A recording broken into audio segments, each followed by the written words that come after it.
Bismillahirrahmanirrahim. Assalamualaikum warahmatullahi wabarakatuh. Waalaikumsalam warahmatullahi wabarakatuh. Asyhadu an la ilaha illallah wa asyhadu anna Muhammadar Rasulullah. Allahumma sholli ala sayyidina Muhammad wa ala ali sayyidina Muhammad. Innal hamdalillah nahmaduhu wa nasta'inuhu wa nastaghfiruhu wa na'udzu billahi min syururi anfusina wa min sayyiati a'malina. May yahdihillahu fala mudilla lahu wa may yudlil fala hadiya lahu. Wa asyhadu an la ilaha illallah wahdahu la syarika lahu wa anna Muhammadan abduhu wa rasuluh. Rabbi shrah li sadri wa yassir li amri wahlul 'uqdatam. Puja dan puji syukur senantiasa kita semuanya panjatkan ya kehadirat Allah Subhanahu wa taala yang berkat karunia-Nya, berkat hidayah-Nya, berkat kasih sayang-Nya, maka pagi hari ini kita semuanya kembali bisa hadir di majelis yang insya Allah mulia ya. Karena ini adalah majelis ilmu yang insya Allah nanti Allah akan berkahi. Dan kita senantiasa berdoa, ibu-ibu apa sahabat ya anaknya nyapanya? Teman-teman. Oke. Jadi kita ya teman-teman senantiasa berdoa semoga di sini itu ada 70.000 malaikat ya yang mereka itu sedang memperhatikan kita, kemudian mencatat amal kebaikan yang telah kita lakukan di sini, duduk untuk mencari ilmu di sini. Karena apa? Karena kelak nanti kita akan kembali kepada Allah. Dan catatan itulah nanti yang bisa memperberat timbangan amal kebaikan kita. Sholawat serta salam tak lupa kita senantiasa aturkan kepada junjungan kita Nabi besar Muhammad Sallallahu Alaihi Wasallam. Semoga keselamatan senantiasa bersama beliau, bersama keluarganya, sahabatnya, dan tabi'in-tabi'innya, dan semua pengikutnya hingga akhir zaman, dan kita termasuk di dalamnya. Amin. Kenapa? Karena nanti ketika kita akan kembali kepada Allah, maka kita akan dikumpulkan ya di sebuah padang mahsyar. Kemudian nanti setelah selesai masa timbangan, Baginda Rasul ini loh yang nggak pernah berhenti untuk nolong kita. Semoga beliau itu mengenali kita sebagai salah satu umatnya yang beliau tolong dengan kasih sayangnya. Beliau orang terakhir yang masuk surga setelah semua umatnya sampai setitik iman di hatinya itu masuk surga, orang terakhir. Jadi Rasul itu bolak-balik sujud ya menyelamatkan kita semuanya. Golek wis umat iku mlebu kabeh surga baru. Ya Allah, aku siap masuk surga. Beliau enggak berhenti nolong kita semua. Nah, semoga kita dikenali oleh beliau. Amin ya rabbal alamin. Ibu-ibu kajian kawa, apa kabarnya hari ini? Alhamdulillah, luar biasa, tetap semangat, Allahu Akbar. Masya Allah. Ini yang hadir di Baitul Maqdis 1 boleh angkat tangan. Yang hadir di Baitul Maqdis seri 1. Ini kan Baitul Maqdis pertemuan kedua ya. Yang hadir. Saya mau lihat yang nggak hadir berarti cuma sedikit ya. Ini enaknya tak ulang sedikit apa tak lanjut ya? Tak spray sedikit ya, saya tak keluar dulu ya. Kalau misalnya ibu-ibu Rasulullah itu dulu sholat, kita sholat itu menghadapnya kemana sih Bu? Ke kiblat. Dulu Rasulullah itu pertama kali dia menjadi Rasul itu sholatnya menghadap ke Masjidil Aqsa. Jadi beliau itu punya yang namanya kekangenan apa ya? Rasa rindu. Ya, rasa rindu kepada Masjid Aqsa. Kenapa ya? Karena kiblatnya sama hanya seperti kita. Kita itu kan yo kangen ke sini ya. Ya kan? Kita kan kangen ke sini karena ini kiblatnya kita. Bangunan atau tempat peribadat pertama di muka bumi, Ibu. Ini kemarin saya jelaskan bagian-bagian Ka'bah ya. Itu ada Hijr Ismail, Makam Ibrahim. Nah, Beliau itu sukanya sholat di mana? Di antara ini, di sini.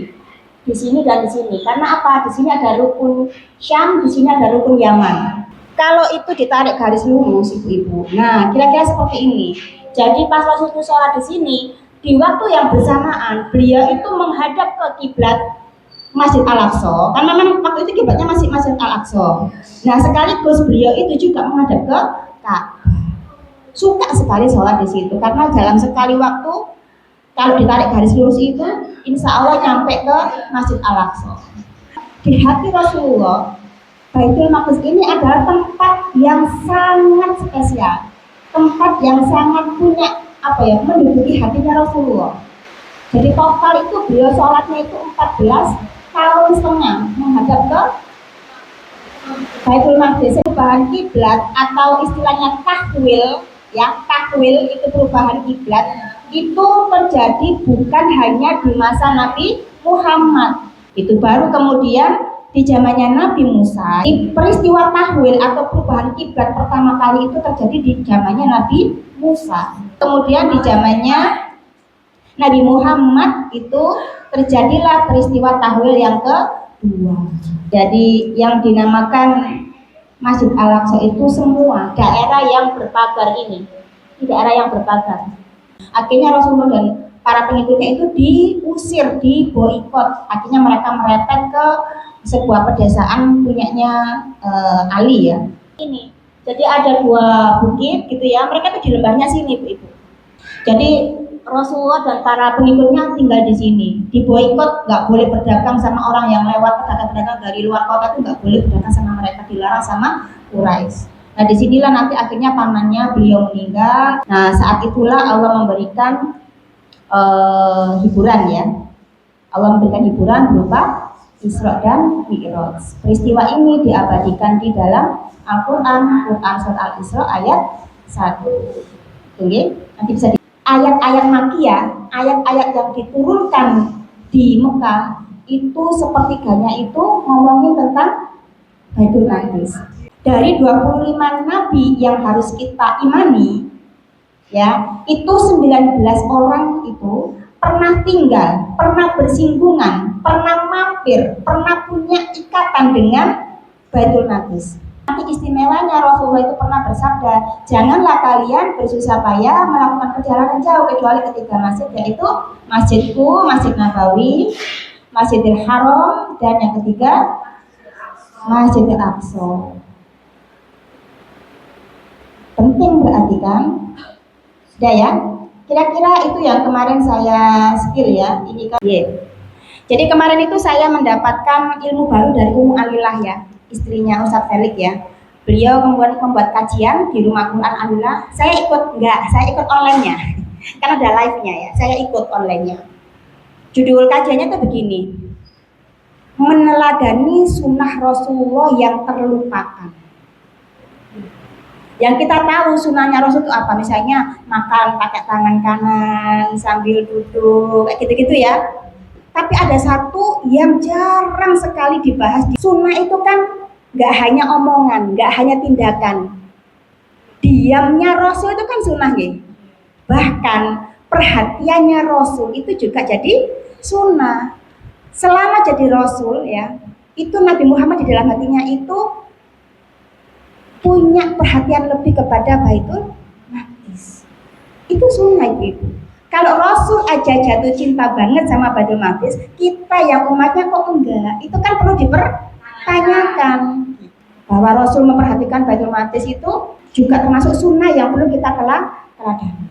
Jadi Rasulullah ini memberangkatkan Usama bin Haris ini untuk pergi ke Baitul Maqdis untuk memerdekakan Baitul Maqdis dari penjajahan Romawi. Waktu beliau jadi nabi itu kan Baitul Maqdis itu kan dijajah sama Romawi. Sama seperti sekarang kondisinya.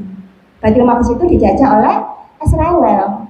Rasul sampai mengirimkan pasukan. Iya, tapi di channel YouTube saya itu ada yang tanya. Terus keutamanya apa kok kita harus memerdekakan lu? Wis tak jalan tren apa 7 poin kok masih belum ini ya. Namanya orang itu kan untuk bisa memupuk keyakinan dan lain sebagainya kan kadang-kadang butuh lebih banyak fakta nih, butuh lebih banyak ilmu nih, nggak apa-apa kita kulik sampai kita paham banget ya. Nah, sebelum saya membahas ke Baitul Maqdis, ada yang tanya sih kemarin itu, loh Miss, lapo kok pakai kata-kata Baitul Maqdis? Kok nggak pakai Palestina aja? Kan sekarang itu kalau kita ngomong ke orang awam misalnya, ayo kita memperjuangkan Baitul Maqdis, apa ya? Banyak yang nggak ngerti ya. Ngertinya itu Palestina gitu. Yang benar yang mana? Baitul Maqdis atau Palestina? Iya, kedua-duanya boleh dipakai. Cuman kalau kita itu mau ngomong sesuatu istilah ibu-ibu, itu kita harus kembalikan supaya kita tahu hakikat sebenarnya. Kalau sekarang saya tanya kimono misalnya, kimono itu yang mana kimono itu? Pakaian yang mananya? Baju tidur. Bahkan ada yang misalnya nginep di hotel bintang 5, kemudian ada yang putih itu ya ngomongin ono kimono gitu ya. Handuk mandi itu loh Bu, handuk mandi yang bentuknya gini loh. Ya, itu orang-orang tuh ada yang ngomongnya ini kimono gitu ya. Itu kalau nggak paham istilah kimono itu apakah bajunya doang? Enggak ibu-ibu. Jadi kita harus kembalikan kepada bahasa Jepang, kepada budayanya orang Jepang. Kimono itu apa? Mulai dari baju dalamnya, kan ada putihnya itu. Kalau nggak ada putihnya Bu, namanya yukata, bukan kimono. Makanya kalau kita mau ngomong tentang Baitul Maqdis atau Palestina, ya kan, kita harus kembalikan kepada sejarahnya, kepada istilahnya. Ngoten. Terus kenapa saya lebih memilih kepada Baitul Maqdis? Karena ibu-ibu ada banyak sekali hadisnya Nabi Muhammad, ya, yang itu beliau itu memilih kosakatanya itu Baitul Maqdis, orang Palestina. Bukan karena saat itu belum ada kata-kata Palestina. Jadi istilah Palestina itu ibu-ibu sudah ada sejak zamannya Hadrianus ya, insya Allah ya. Itu sudah ada kata-kata Syria Palestina. Jadi waktu Bani Israil itu kan tukaran aja senengannya ya. Mereka itu kan keturunannya Nabi Yakub ya. Tukaran aja. Sampai akhirnya mereka itu gampang dipecah belah oleh penjajah. Nah itu wilayahnya dibagi dua waktu itu ibu-ibu Bani Israil itu. Ada yang Syria Palestina dan ada Aelia Capitolina. Yang bawah itu Aelia Capitolina itu Yerusalem. Atasnya itu namanya Syria Palestina. Jadi kata-kata Palestina itu sudah ada sejak dulu. Tapi kenapa Nabi Muhammad nggak pakai Palestina? Ya karena memang Allah itu memang sejak awal itu ngomongnya itu Baitul Maqdis. Jadi Nabi Muhammad itu nggak mau pakai kata-kata Palestina karena itu bentukan nama yang dicetuskan oleh penjajah saat itu. Gitu. Terus sekarang kita pakai Palestina salah dong, enggak juga ya, karena memang masyarakat global sekarang itu ngertinya ya Palestina. Gimana kalau pakai Palestina? Tapi kalau lebih afdolnya kita menyebut wilayahnya itu wilayah siapa? Baitul Maqdis. Contohnya ya ada banyak sekali hadis-hadis yang beliau menyebutnya itu bukan Palestina, bukan Ilya, tetapi Baitul Maqdis seperti ini. Ya ini adalah hadis dari Anas ibnu Malik. Rasulullah pernah berkata, didatangkan kepadaku buruk, yaitu seekor hewan yang berwarna putih, tubuhnya lebih tinggi dari keledai, tetapi lebih rendah dari begal, yang meletakkan kedua kaki depannya di ufuk batas jangkauan penglihatannya. Kemudian aku menaikinya dan Jibril membawaku berjalan hingga sampailah aku di Baitul Maqdis. Dia pakai kata-kata Baitul Maqdis. Ya, Baitul Muqaddas ya. Lalu aku menambatkan hewan itu di lingkaran tempat para nabi biasa menambatkan hewan tunggangannya. Aku memasuki masjid dan melakukan sholat 2 rakaat di dalamnya. Sesudah itu aku keluar. Nah ini hadis waktu beliau menceritakan semalam waktu beliau transit di Masjid Al-Aqsa itu sholat mengimami 124.000 nabi dan rasul. Ada lagi hadis yang lain. Hadisnya itu berbunyi gini, Rasulullah SAW yaqulu lamma kadzabatni Quraisyun ya kuntu fil hijri fajalallahu li Baitul Maqdis. Di sini juga beliau nyebutnya Baitul Maqdis, orang Syria Filistin atau Aelia Capitolina, enggak pakai itu. Beliau pakainya Baitul Maqdis. Jadi ini hadis ini Rasulullah waktu itu berdiri di Hijr Ismail. Tahu Hijr Ismail nggih? Yang bagian Ka'bah tadi ya. Rasulullah berdiri di situ setelah pulang dari Isra Mi'raj, beliau langsung menyampaikan pengalamannya semalam yang luar biasa itu kepada orang-orang Quraisy. Tapi orang-orang Quraisy nggak percaya. Quraisy. Masa sih awak umur dalam waktu semalam nggak mungkin. Kamu mimpi Muhammad. Mereka tentang tanda-tandanya sedang aku terus melihatnya. Maksudnya ki opo? Jadi waktu orang-orang Quraisy itu nggak percaya, mendustakan ceritanya Rasulullah itu, Rasulullah langsung dibukakan sama Allah tuh di depannya tuh kayak ada tampilan video Baitul Maqdis. Terus Rasulullah menceritakan Baitul Maqdis itu ono ikine sampai detail. Langsung di depan matanya itu diceritakan. Akhirnya ada beberapa orang yang akhirnya jadi beriman. Oh iya Rasulullah, nggak mungkin dia bohong, dia tahu sampai detailnya. Nggak mungkin kalau dia itu nggak kesana. Gitu. Itu nggih. Kenapa kok saya tadi bilang Baitul Maqdis itu istilahnya harus dikembalikan ke bahasa Arab, harus dikembalikan kepada sejarah. Karena apa? Nanti kalau kita paham ibu, oh ternyata lebih baik kita pakai Baitul Maqdis ya. Ternyata beda loh, ada beda wilayah. Petanya kan beda. Palestina sama Baitul Maqdis itu berbeda. Itu tujuannya apa? Supaya itu menjaga diri kita agar kita itu bisa memahami sesuatu dari akarnya. Gak gampang dibujuki, gak gampang dibelokkan atau dijauhkan dari realita sebenarnya. Kalau kita nggak tahu sejarahnya Indonesia kan kita gampangnya dibujuki ya. Sama, kalau kita nggak tahu sejarahnya Baitul Maqdis, yang harusnya kita imani, kita letakkan juga di hati kita juga sama-sama memperjuangkan kebebasan Baitul Maqdis, itu kita nanti gampang digoyahkan. Baitul Maqdis itu ibu-ibu digunakan oleh Rasulullah itu untuk menyebutkan 3 tempat, untuk menyatakan 3 tempat. Sama halnya gini, kalau kita di Krian ya, Mbak Irma sama kata Nandi, terus dia ngomong, aku kata nama Sidoarjo nih, Miss, soalnya aku mau beli kain. Maksudnya gimana Sidoarjo itu? Yang dimaksud oleh Mbak Irma itu? Ya, Sidoarjo kota, ya kan? Padahal saat kita ngobrol, kita ada di kota mana? Sidoarjo juga. Jadi ada kalanya istilah itu bisa menunjukkan tempat yang berbeda. Kita ngomong Sidoarjo, itu bisa jadi kita ngomong Sidoarjo luas, mulai dari Pondok Chandra, ya rumput sana ya Gunung Anyar itu kan perbatasan ya, sampai ke Tarik ya paling sana ya, sampai Tarik itu bisa jadi itu Sidoarjo itu. Tetapi ada kalanya konteks kalimatnya ketika tadi saya ngobrol sama Miss Irma itu, ternyata waktu beliau ngomong Sidoarjo itu maksudnya Sidoarjo kota saja. Gitu. Krian ini dianggap dia itu nggak masuk Sidoarjo. Nah, sama hanya dengan Baitul Maqdis ibu-ibu. Baitul Maqdis itu dia itu mewakili 3 tempat. Yang pertama, ketika Rasulullah ngomong Baitul Maqdis, maka maksudnya Rasulullah adalah kompleks Masjid Al-Aqsa. Yang tadi ya contohnya yang waktu beliau ngomong ngikat hewan tunggangannya, kemudian masuk ke masjid ya. Nah itu Baitul maksudnya ini kompleks masjid. Ya, ini yang dinamakan Baitul Maqdis.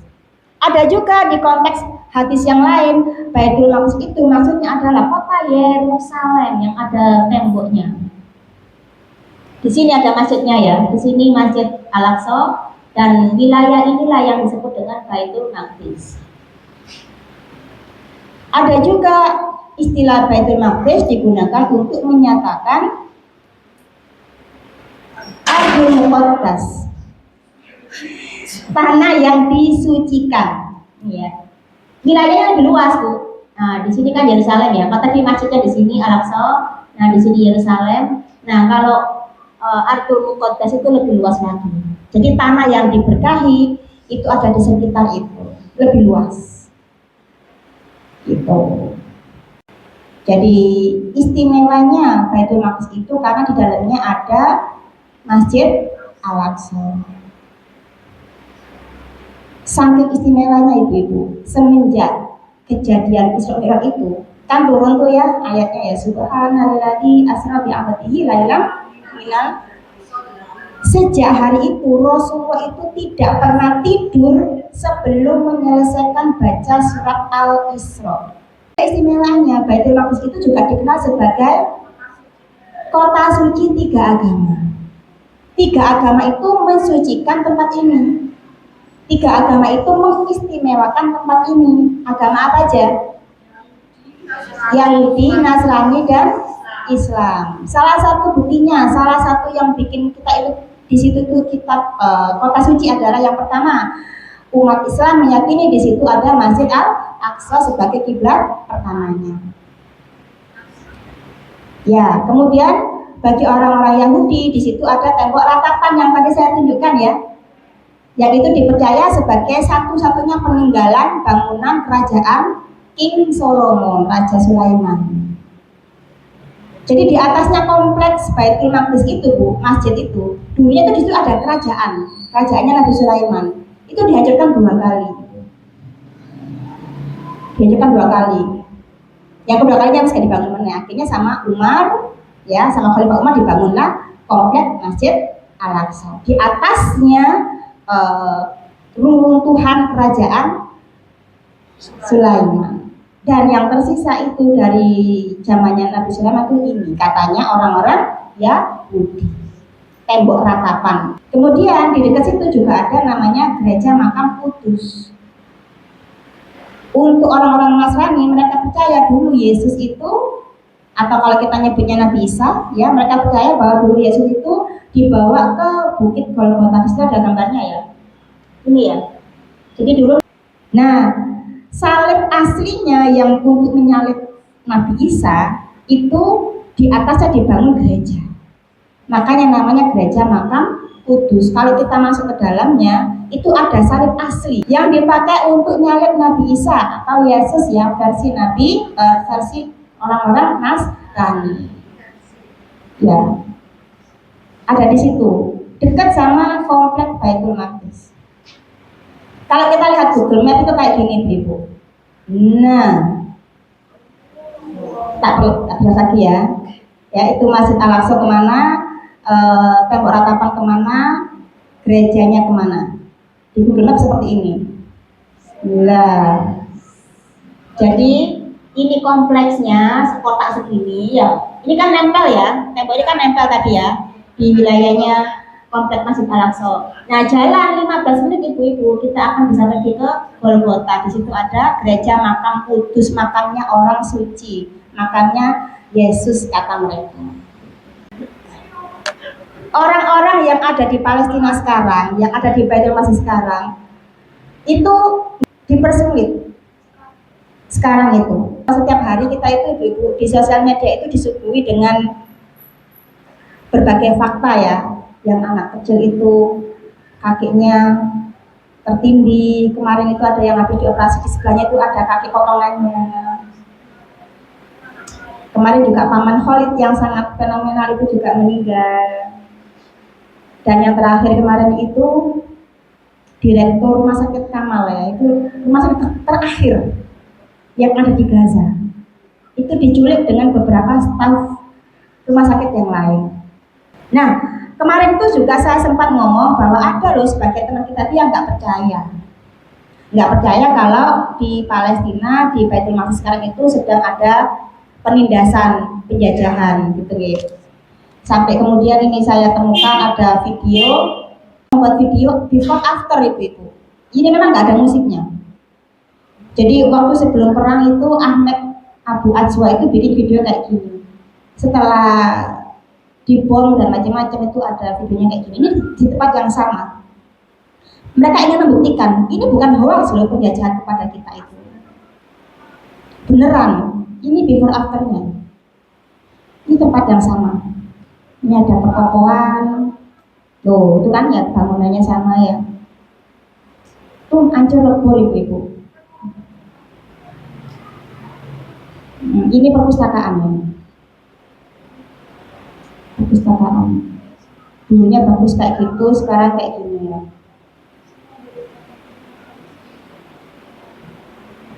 Dan kenapa sih Hamas itu kok kemudian dia menyerang balik kepada Israel tanggal 7 Oktober 2023.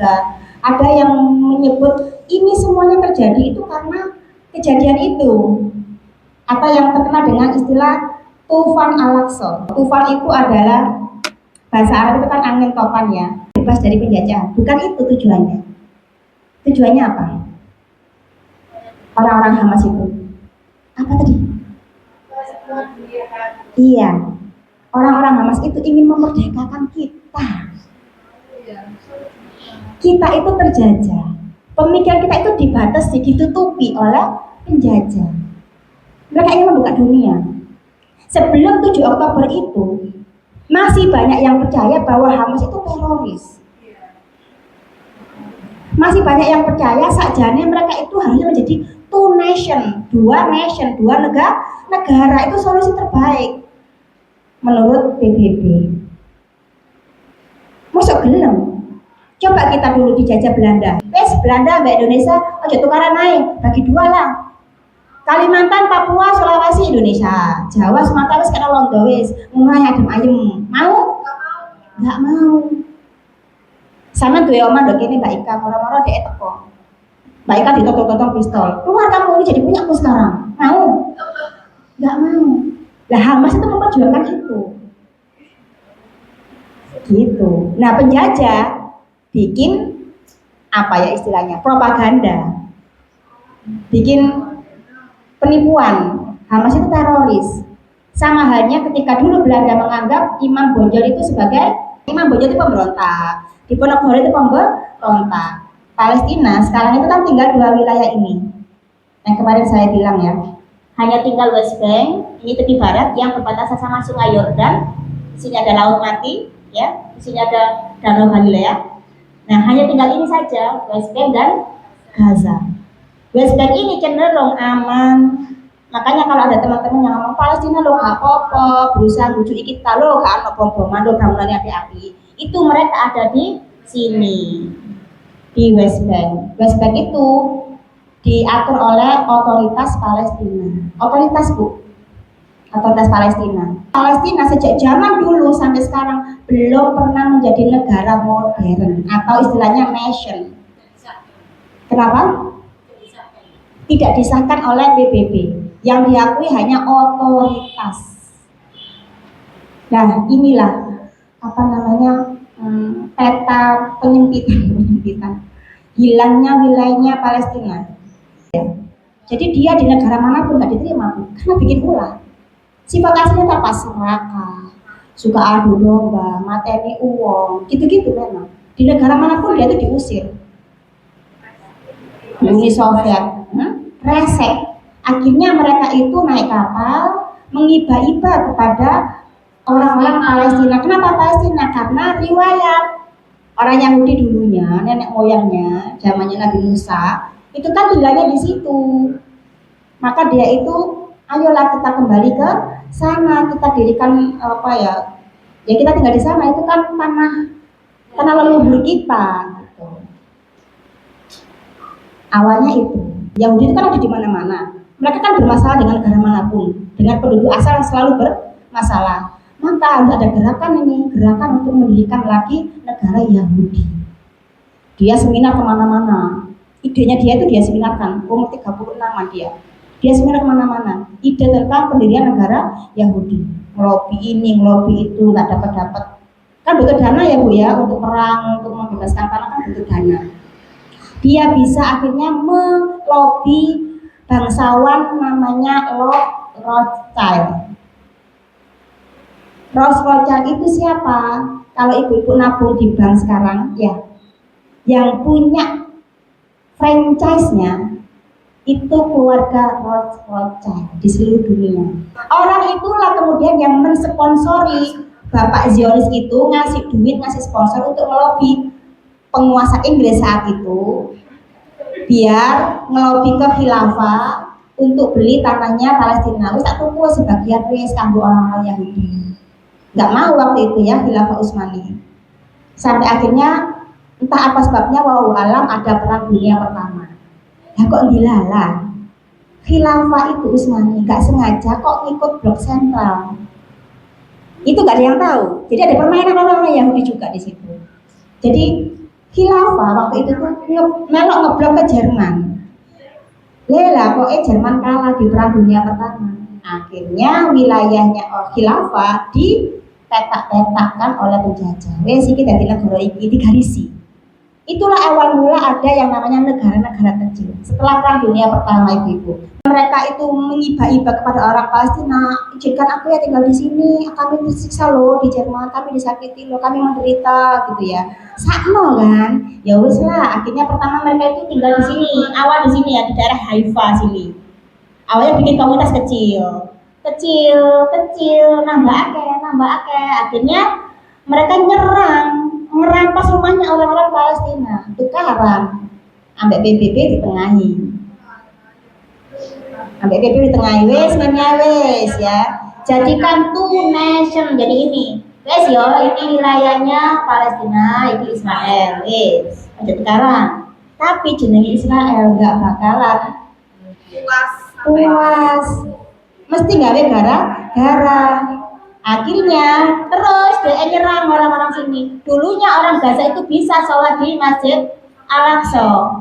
Lama-lama terpecah, sudah nggak ada penghubungnya. Jadi orang Gaza itu nggak bakal bisa sholat di Al-Aqsa. Sampai yang terjadi sekarang seperti ini ya wilayahnya. Entek. Yang ini pun sebenarnya kan dijajah mereka kan, diatur mereka kan. Yahudi ku awalnya ya opo kok iso mau balik ke sini karena mereka percaya bahwa tanah ini jadi ini dia mau sampai merembet ke Mesir juga nanti akan dibak sebagian. Ini yang mereka percaya sebagai tanah yang dijanjikan. Gaza itu kayak opo sih? Gaza kan di sini ya, posisinya. Sekarang kondisi Gaza itu kayak gini Bu, saya kasih gambaran. Jadi dibagi menjadi 5 wilayah ya. Ada Gaza Utara, Gazanya, ini Gaza Tengah, ini Khan Yunis, di sini ada Rafah. Jabalia di mana? Jabalia itu yang kemarin beritanya merebak itu di tengah. Jadi ini dikasih tembok. Ini berbatasan sama negara mana? Israel. Jadi hanya di sini saja yang berbatasan sama Mesir. Rafah. Jadi bantuan kita itu bisa masuk lewat sini. Kalau dari atas ya itu Gaza Utara itu cuma ada 377.000 orang yang tinggal di situ. Sampai ke bawah ya. Kelihatan nggak angkanya? Kelihatan. Dan jumlah ini semakin turun. Semakin banyak yang jadi korban. Wes wilayah daratnya itu ini ditutup sama tembok, berbatasan sama Israel. Yang sini berbatasan sama Mesir. Mesir itu ya kadang ya dokter yang kadang boleh masuk, bantuannya kadang ya enggak gitu kan, kadang yang elang ya ada yang enggak. Yang di sini berbatasan sama laut Mediterania. Itu pun ibu-ibu di luar ini 100 meter itu ada pasukannya Israel. Jadi kalau misalnya orang-orang di Gaza itu mau mancing, misalnya nyari ikan buat hidup, itu nggak bisa lebih dari 100 meter. Kalau 200 meter dia melaut, itu semua ditembaki. Makanya benar ini the biggest prison, penjara terbesar di dunia. Orang-orang Gaza itu nggak bisa keluar. Kesana ada tembok, ke sini orang gerbang jadi buka tapi mek gate tok Rafah. Mau ke laut jarak 100 meter aja amannya, 200-300 terus semua ditembaki. Sedangkan Israel itu kenapa kok bisa terus kayak gini? Karena memang dia didukung kan ya oleh Amerika dan konco-konconya. Amerika nggak tanggung-tanggung Bu kalau mau bantu Israel itu, nggak cuma ngasih bantuan makanan, pengobatan enggak, sampai rudal, pesawat, tank kan dikasih. Lah pejuang di Hamas apa sing emang? Tahu nggak tadi bom rudal yang dibikin di situ ada macam-macam rudal, ada gambar-gambarnya Bu. Sak desain-desainnya itu ada. Bahan bakarnya dari mana? Gula pasir, pupuk. Bikin drone sayap-sayap jadi paralon, kemudian pakai ilmu listrik Bu. Jadi ada sarjana-sarjana listrik yang menjadi yang ada di lab militernya yang bikin drone itu. Salah satunya itu alumni dari Korea Selatan, pernah kuliah kelistrikan di Korea Selatan. Waktu dia balik ke Gaza, dia pahami ilmu listriknya. Jadi ilmu listrik tadi itu dihubungkan sama reaksi kimia, jadilah rudal-rudal dan bom itu. Di tengah keterbatasan itu, gula itu bisa jadi bom, pupuk jadi bom. Ya itulah kemurahannya Allah, keleluasannya Allah. Muslim di dunia itu ada berapa jumlahnya? 1,7 miliar atau 2 miliar, kurang lebih itu. Kenapa kok muslim yang banyak ini nggak bisa menyelamatkan saudara yang saumplik? Kira aja total pirang uang sih? Kan cuma sekian juta aja kan ini, kalau ini kita hitung cuma sekian juta kan. Kenapa kok yang jumlahnya miliaran itu nggak bisa menyelamatkan saudaranya yang cuma sekian juta? Islam itu mengajarkan kepada kita, jika kita mampu menyelesaikan apa yang ada di kepala kita, ibu-ibu, maka kita itu akan dengan mudah menyelesaikan kenyataan. Banyak kan afirmasi gitu ya, gampang iso, bismillah iso, akhirnya iso. Nek kamu gak iso, akhirnya gak iso. Ya, iya. Ketika kita menghadapi masalah ibu-ibu, kebanyakan permasalahan itu bukan kepada fisik. Gak iso aku ya aneh. Bisa sebenarnya. Ketika kita menghadapi masalah itu ibu-ibu, kebanyakan permasalahannya itu bukan di fisik kita, tapi di non fisik. Bukan pada kemampuan, tetapi pada kemauan. Bukan pada teknis, tetapi pada mindset. Ini ibaratnya orang perokok. Apakah mereka nggak tahu kalau ada 70 juta data yang menunjukkan 70 juta perokok itu aktif di Indonesia? Dan dari 70 juta itu ada sekitar 7% itu adalah anak-anak mulai usia 10 sampai 18 tahun itu perokok. Gitu-gitu itu kan mendapatkan jatah ya Mbak Rosi ya, dari negara ya. Itu untuk merawat orang-orang yang menderita dari efek merokok itu ibu. Negara kita itu rugi 431,8 triliun. Tapi apakah data-data ini kemudian membuat jumlah perokok itu turun? Tidak, malah naik. Laki-laki di Indonesia 70% itu merokok. Jadi kalau bojone sampai gak merokok berarti dia masuk 30% itu. Meskipun rokoknya ono gambare sing penyakit mengerikan, apakah mereka berhenti merokok? Tidak. Karena apa? Di otaknya itu kalau orang merokok itu gentle, maco, keren, laki banget, ya kan? Makanya mereka nggak berhenti merokok. Terus ngerti padahal itu bahaya. Ada contoh lain lagi. Nah ini ada ceritanya rantai gajah. Tahu gajah nggih? Gajah kalau mau dimasukkan ke tempat wisata, ke kebun binatang, ke tempat sirkus, awalnya kan nangkep tuh dari luar, dari hutan. Lihat kan Bu? Untuk menjinakkan tuh caranya gimana? Kakinya dirantai, diikat. Pada saat dia mau lari, dia jatuh. Ya, mau lari lagi, jatuh lagi. Kemudian dia capek, dikasih makan. Setelah sehat, dia mau lari lagi, tapi jatuh lagi. Terus menerus seperti itu. Berarti lama-lama di otaknya tuh ngomong gini, percuma ojo lari, gak bakalan bisa. Sampai di titik dia lemes, dia sudah nyantai-nyantai, sudah gak berusaha untuk lari lagi. Sama apa? Pawangnya itu dilepas rantainya. Tapi apakah gajah itu lari Bu? Enggak.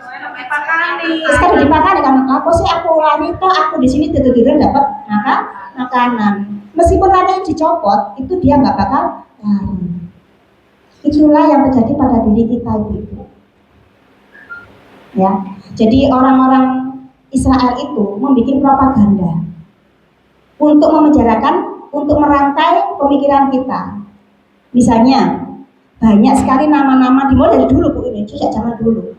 Nama-nama penemu ilmuwan itu namanya dibarat-baratkan. Ibnu Sina jadi Avicenna. Ya. Nama-nama yang dulu Yakub jadi Jacob. Ya. Ibrahim jadi Abraham dan lain sebagainya. Itu salah satunya supaya apa? Gak ketok Islam itu dulu pernah jaya. Bahkan perpustakaan terbesar punya Muslim di Andalusia itu juga dibakar oleh mereka yang gak suka sama Islam. Supaya apa? Kita nggak tahu kalau Islam itu hebat. Nih sejarah itu nggak ada. Dulu kita sejarah pernah belajar zaman Bizantium, zaman Mesopotamia. Ada nggak zaman Khilafah? Kemudian ada lagi negeri-negeri Muslim itu diomongin, kamu itu negara lemah tuh, buktinya nggak ada teknologi, ya kan? Yang hebat itu adalah Barat. Kalian itu miskin, kalian nggak bakal mampu melawan kami. Dan diperkuat dengan ini, dibentuk kecil-kecil Indonesia Dewi, Malaysia Dewi. Inilah senjata terkuatnya mereka. Kita 1 miliar orang yang andaikan punya pemikiran yang sama, kita berangkat semuanya ke Israel, kita melawan mereka, kalah mereka Bu. Pengecut kok mereka itu. Makanya kan pakai pasukannya otoritas kan untuk melawan kan. Mereka pengecut.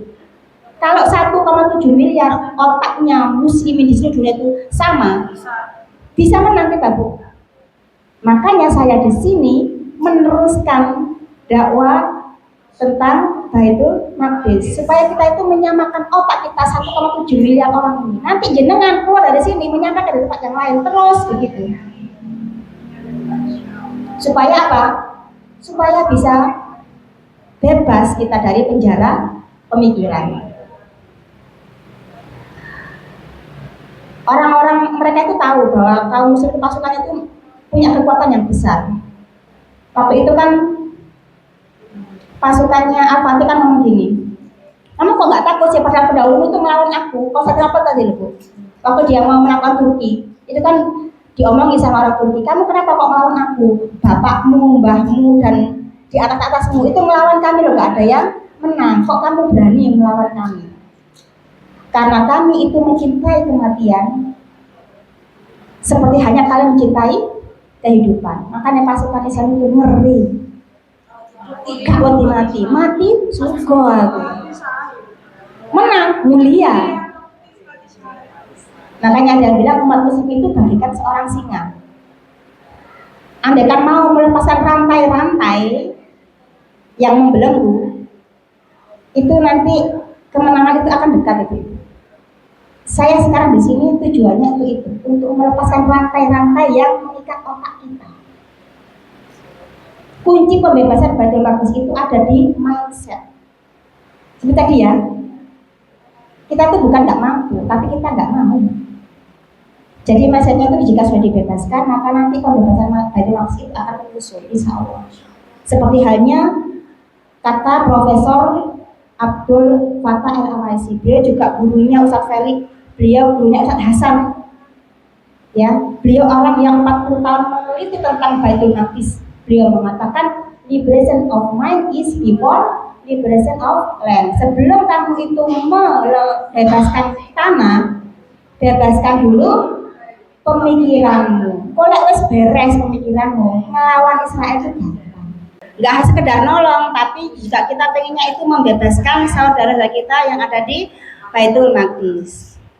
Yang sekarang tuh sudah dilakukan oleh kita dan juga saudara-saudara kita itu antara lain boykot produk affiliate, ya kan?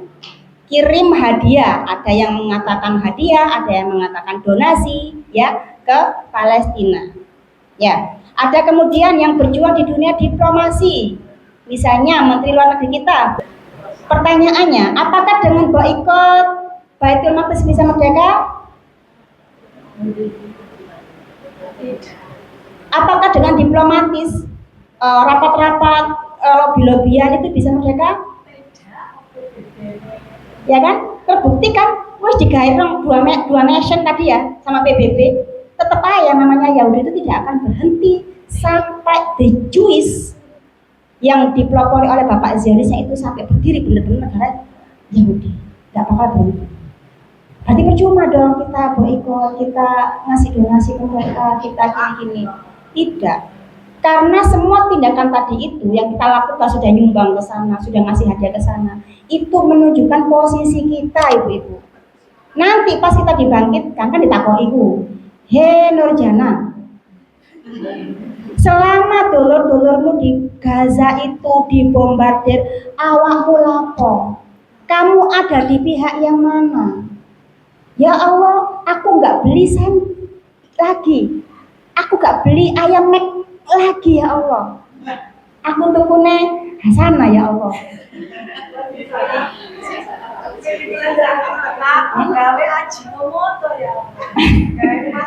Jadi itu menunjukkan Bu keberpihakan kita. Masalah kemenangannya Baitul Maqdis itu sudah pasti Bu, pasti. Wong kita nanti kumpul di sana pasti karek nunggu waktu. Tinggal kita sekarang membebaskan pikiran kita. Umat Muslim itu hebat, Bu. Banyak orangnya, kuat. Kalau otaknya sudah beres itu bisa. Kemarin itu STY diberhentikan ya. Tahu STY? Ini bapak-bapak sih ngerti. Sintayong ya, pelatih yang sudah berhasil membawa liga kita, timnas kita itu sampai mau ke dunia itu kan hanya karena kalah di apa itu ya, kemudian diberhentikan kan.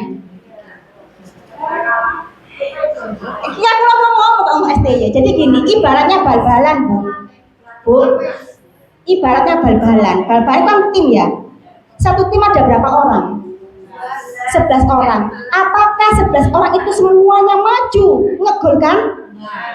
Enggak. Tiap-tiap anggota tim itu punya standar kesuksesannya masing-masing, punya targetnya masing-masing. Kalau dia itu bagian ngoper, yang ngoper tak sing api. Kalau dia gawang, suksesnya dia, berhasilnya dia itu kalau nggak ada yang jebol, bolanya ke gawang dia, tugasnya jaga. Yang belakang jangan sampai nih penyerang lawan ke sini. Yang tugas ngegol kan ya ada sendiri. Ronaldo misalnya gitu. Tugasnya dia ngegol. Jadi ibu-ibu, sekarang Gaza itu posisinya kan ada di tadi itu ya petanya ya. Ini ibaratnya Gaza di sini ya.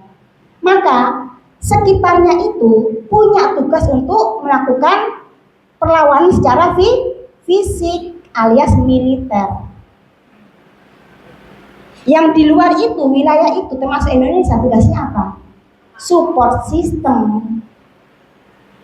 Kita membantu semua orang Muslim itu membuka pikirannya. Ayo rek, bareng-bareng ke sana. Penting loh Baitul Maqdis ini. Rasul aja dulu mengirim pasukan Usama bin Harits ke sana. Kenapa kok kita sekarang tidak mengirim? Yang dikirim Nabi Muhammad itu bukan cuma minyak, bukan cuma gandum atau kurma, enggak. Pasukan dikirim. Tugas kita yang di luar wilayah Arab, jauh kan? Ya kita sebagai support system sama kayak bal-balan tadi. Ojo kabeh nyerang. Indonesia orang-orang nyerang awak dewe. Ayo ekonomis, ayo mati konyol. Awak dewe melakukan nang gone mandiri sing wis munggah-munggah gak kuat. Tadi kan tanya ya, gimana cara membebaskan mereka? Satu-satunya cara yang bisa memerdekakan Baitul Maqdis sejak zamannya Umar bin Khattab, sejak zamannya Salahuddin Al-Ayyubi, tidak lain dan tidak bukan adalah dengan perang, Bu. Futuhat. Kalau istilah Indonesia apa Muslim itu kan futuhat ya. Futuhat itu artinya apa? Pembebasan. Bukan perang ya, bukan menjajah. Orang-orang dulu tuh ya, orang-orang yang dibawa ke pemimpinannya Romawi, ya itu malah seneng kalau Muslim itu datang, pasukan Muslim datang itu. Ayo pasukan Muslim datanglah ke sini, perangilah tentara yang zalim itu. Kami mau sama kalian. Karena kalau Muslim perang, Bu, itu setelah perang itu wilayahnya gak dipek baru dikeruk kekayaan alamnya, enggak. Beda sama Belanda, Jepang gitu ya. Kalau dia tuh nyerang satu wilayah, dibuang sampai elek. Baru lek wis elek gak anos, entek tinggal beda. Bedanya kalau pasukan Muslim sudah perang melawan kedoliman, dibebaskan, dirangkul, Bu, disejahterakan, diatur ekonomi sing apik apa, ngelola hutan iki apa sing apik gitu, sejahtera malah. Makanya kemarin saya cerita ya, tadi ada orang bule non Muslim itu yang ngomong, saya setuju kalau khilafah itu jadi sistem keadilan. Karena itu Islam itu bukan sekedar agama, tapi sistem kehidupan. Kan diterapno, Bu. Wes salah. Sampeyan gak mikir Bu kok nyicil nabung kanggo SPP ini anak sampean. Gak nyicil. Listrik gratis, kesehatan gratis, sekolah ya gratis, Bu. Bojo sampean gak ada pegawaian ngomong. Khalifah bojo gak ada pegawaian ya apa iki digolekno. Koconis masalah kualitas nomor 1 di dunia. Kalau pondasinya itu cuman berapa cakar ayam toh, kira-kira gedung itu ya apa? Ambruk. Sama halnya dengan kita, Bu. Pemikiran kita itu, kalau kita nggak tahu akar masalahnya Baitul Maqdis, sejarahnya, ya kita belajar apapun, belajar cara membuat bom dengan gula pasir. Misalnya, cara membuat bom dengan pupuk, ya kan? Itu semuanya itu Bu. Kok marah dia ngomong, jangan itu ternyata memang benar teroris kok. Oh iya, saya enggak gawe wes aku wes, enggak baca nggak pokok wes, kan gampang belokkan sama seperti sekarang. Ngapain kamu tuh sih bantuin Mbak Baitul Maqdis itu? Tanggamu loh, mau masuk melarat. Wingi lah ndok daerah mau jadi kalau kebanjiran. Ono sing kelangan oman, ono sing nak banjir bandang, rumahnya hilang. Iku ae tolong. Ngapain jauh-jauh ke sana? Indonesia pun ada masalah. Gampang kan digitukan. Kenapa saya itu ngotot sama Mbak Nurjana, Mbak saya mau ngisi tentang sejarah. Karena sejarah itu akan menjadi akar pemikirannya sampean. Nanti kalau sejarah itu kokoh akarnya, ya di atasnya itu dibangun apapun ya, pondasi kita tuh kokoh. Mau ditambah ilmu apa sama ini, ilmu apa, itu kuat Bu. Kalau sejarah ini nggak dikasih, itu sama kayak bangunan tadi. Nek Cakarayam bangun 200 tingkat, ambruk. Gampang dibelokkan, gampang dikibulin gitu. Makanya wes iki mak-mak iki kakek masalah gini ya, semua banyak masalah, jadi nggak apa-apa, pelan-pelan ya, kita masuki pelan-pelan, kita ajari pelan-pelan, belajar sejarahnya, belajar Islam gitu. Nanti Allah yang akan menggerakkan mereka, bukan saya, bukan kita. Allah itu hanya menyuruh kita berproses. Karena hasil itu Allah yang menentukan. Gak api kaya apa Nabi Muhammad menyampaikan dakwah, tapi siapanya yang gak masuk Islam? Pamannya ya. Pamannya apa kakeknya? Pamannya. Sampai mati itu tidak masuk Islam. Kurang lembut apa Rasulullahnya menyampaikan? Ke public speakingnya itu wah tingkat tinggi Nabi Muhammad itu. Itu aja pamannya gak bisa masuk Islam, apalagi cuman saya, apalagi cuman ya kita semua. Adilnya Allah di situ. Kita nggak dikasih dosa kalau orang kita dakwah nggak berubah, ya nggak? Adilnya Allah di situ. Allah hanya menilai proses kita, usaha kita. Jadi masih aku ya menyiapkan bento di rumah, ya menyiapkan makan suami, yang ngurusi pegawai, yang ngurusi pembayaran, yang ngelobi klien, macam-macam. Saya juga sibuk, semuanya sibuk. Tapi kalau dia sudah punya mindset bahwa kita mempersiapkan Baitul Maqdis, maka dia akan menyempatkan waktunya untuk belajar. Beli bukunya minimal, ikut kajiannya minimal, nyetel YouTube Ustadz Felix dan Ustadz yang lainnya. Itu caranya. Sahabat kajian kahwa yang dirahmati Allah, jangan pernah kita terperangkap dalam kebisuan ketika Palestina merintih. Jangan biarkan diri kita menjadi bagian dari dunia yang berpura-pura tak mendengar cerita mereka. Setiap detik mereka terperangkap dalam penindasan. Setiap detik itu juga itu menjadi ujian bagi kita.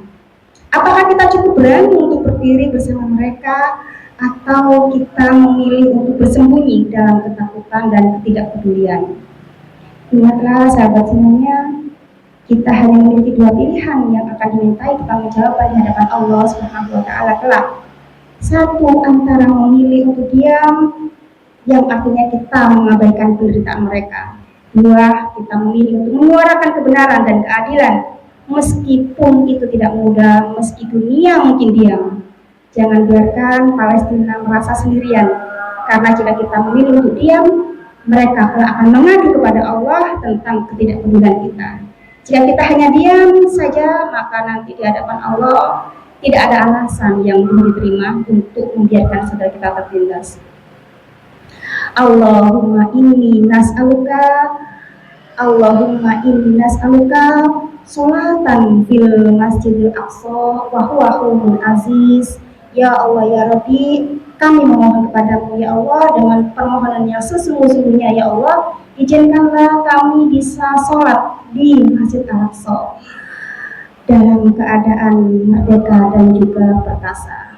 Kurang lebihnya saya mohon maaf, kalau masih ada pertanyaan boleh di grup. Jadi kalau ada kurang-kurangnya mohon dimaklumi ya, kita sama-sama belajar.